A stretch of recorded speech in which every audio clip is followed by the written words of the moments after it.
Hi, my name is Scott Ligon. I'm the author of Digital Art Revolution, Creating Fine Art with Photoshop, a book about using Photoshop as a means of personal expression. The book contains dozens of examples, full-color images from some of the most successful and innovative digital artists working today. This video is part of a series of video interviews with artists whose work is featured in Digital Art Revolution, Creating Fine Art with Photoshop. Welcome to the revolution.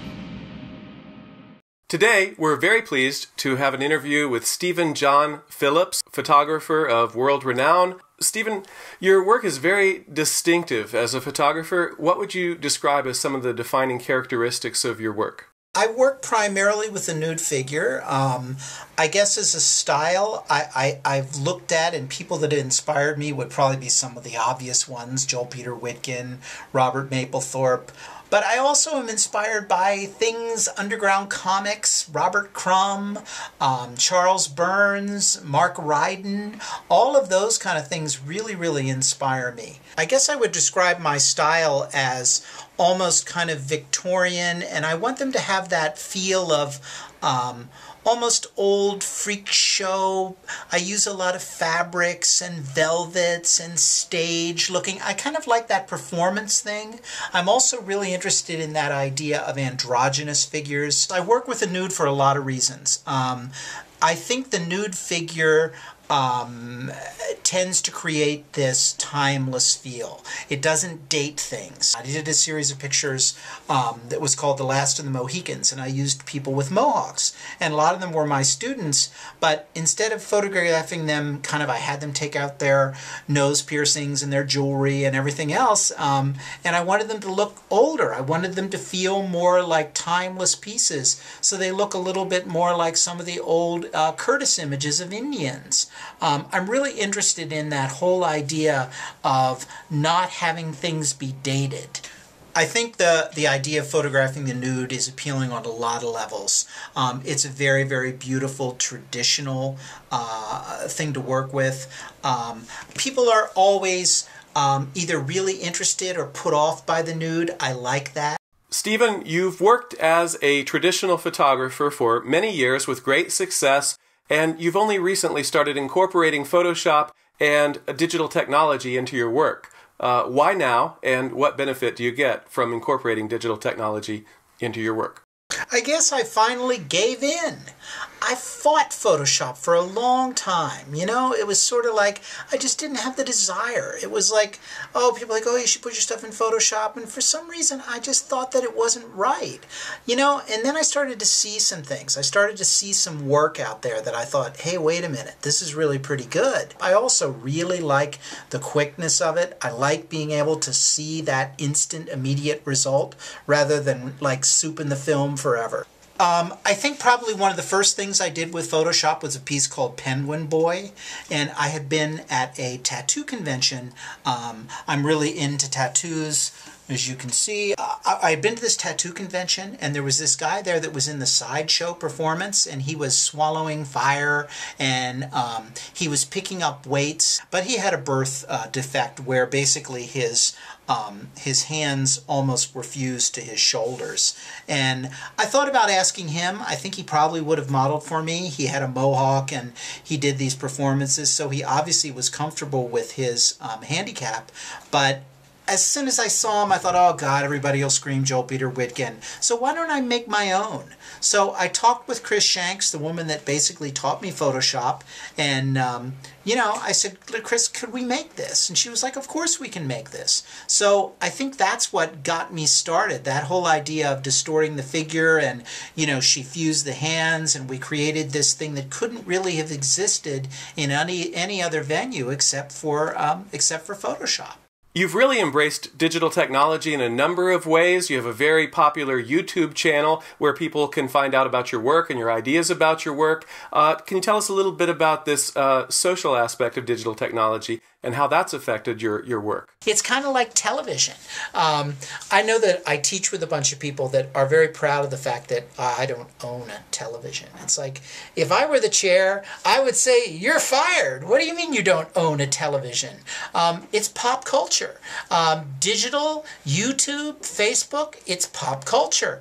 I've already seen that I haven't been on YouTube for very long, and I'm getting all of these subscribers, and people are like, hey, let us know the next time you're doing a show. I really think this is the way for an artist to reach out and show his art, and I think it's a great way for self-promotion. Stephen, you have a large and eclectic toy collection. Can you tell us a little bit about this? Okay, I love toys. I've always loved toys. I collect toys that I like. I take them out of the packet, I play with them, I set them up.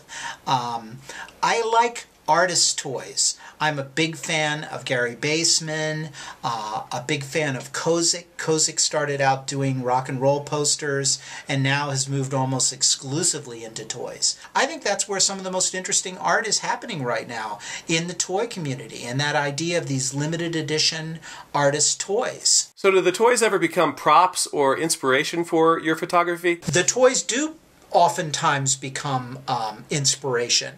Not as much props. That isn't entirely true. I've done some things. I made a model of the alien monster one time that was this kind of the face hugger, and I actually then used it around a woman's head and on her back and whatnot. So yeah, from time to time I do use things, but mainly the toys inspire me, and some of them are just amazing, where they'll have multiple arms or multiple legs, or I just love what people can do with them. Could you give us a few highlights of your career as an artist? As far as career highlights, I have been very, very lucky. I have had work all over the world.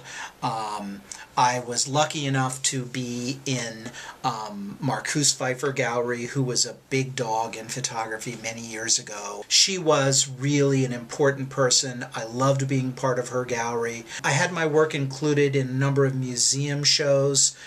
Some of the big ones were a show called Splendeur et I don't speak French, but it translated to The Body in Its Splendor and Misery. They did a beautiful catalog. That was at the Museum of Modern Art of the city of Paris, and it also traveled to a museum in Fribourg, Switzerland. Some of my career highlights would have to be the comics. I've done 3 major photographic novels for DC Comics. I Paparazzi, Veils, In the Shadow of Edgar Allan Poe. What are your current plans and projects as an artist? As far as current projects are concerned, I'm really trying to get this book published, a 25-year retrospective of my work. It's called Put a Fish in It. I had a teacher years ago, and he used to say, a space is a place with a fish in it. Put a fish in it. And I was like, what does that mean? Well, basically he was telling people to go out and to take something special and something different and put it in a photograph. So it was like, you know, that's a good spot for a fish. So I sort of took him literally and did a whole series of photographs with actual fish. Is there anything else you'd like us to know about your work? I love photography. I love making pictures. I love getting the props together.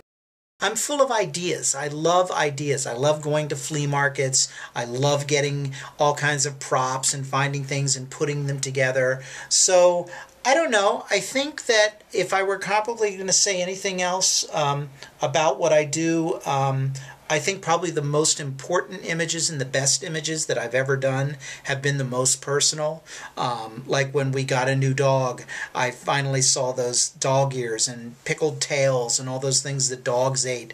And I did a whole series of pictures with pig ears and pig hoofs and things like that. So for me, I think what I'd want you to know is that I work with images that are the most personal that come from me. And I think that's the most and the best place to create art, is to create art that revolves around your own life and your own ideas. Don't worry about trying to emulate others. Try and come up with images from your own life. Everybody's got an interesting life, and work with those. They're the best. Well said. Thank you, Stephen, for taking the time to do the interview.